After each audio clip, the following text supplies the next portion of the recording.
the way I like to do it is that I basically grade myself out of 10 in these 5 elements. And then I multiply that by 2 to sort of give me a percentage of where I'm sitting in terms of my health. That's probably the easiest way you can do it.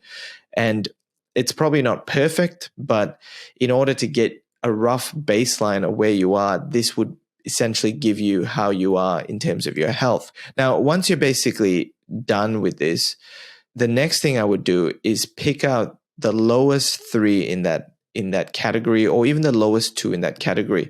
So for example, if you felt that sleep was poor for the whole year, or for 6 months, 3 months, depending on what your baseline is, I would pick that out and say that for some reason, for my sleep, it wasn't as good as it could be. So let's say you got a 2 out of 10 for your sleep, you got a 4 out of 10 for your social connections, you got a 6 out of 10 for movement, you got an 8 out of 10 for nutrition, and it goes on. So when you add them all up and then multiply them by 2, they'll give you sort of a percentage based on 100% if you take it that way.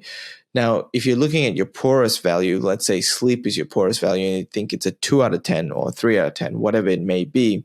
Now, I would pull this out because this is the area you need to work on. And so let's say sleep was your poorest and maybe movement was your others, or maybe even stress. Those 3 would be the key sort of pillars I would start working on, rather than trying to tackle all 5 at the same time. Now, mind you, even doing 3 may be hard. To start with 2 or even 1. So it really depends on sort of how much energy you can put in to focusing on one, rather than sort of jumping between a few different ones.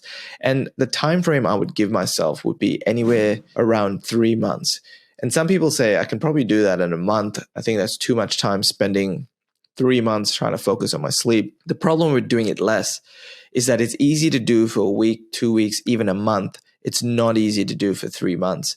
And to really create that habit, you need to have 3 months down packed, which is why if you think 1 is too easy, pick 3 or even do 2, and then make sure you focus on it. Now, again, this is not about judgment. This is not about judging yourself when you mess up, because we all do. This is about being accountable and measuring what you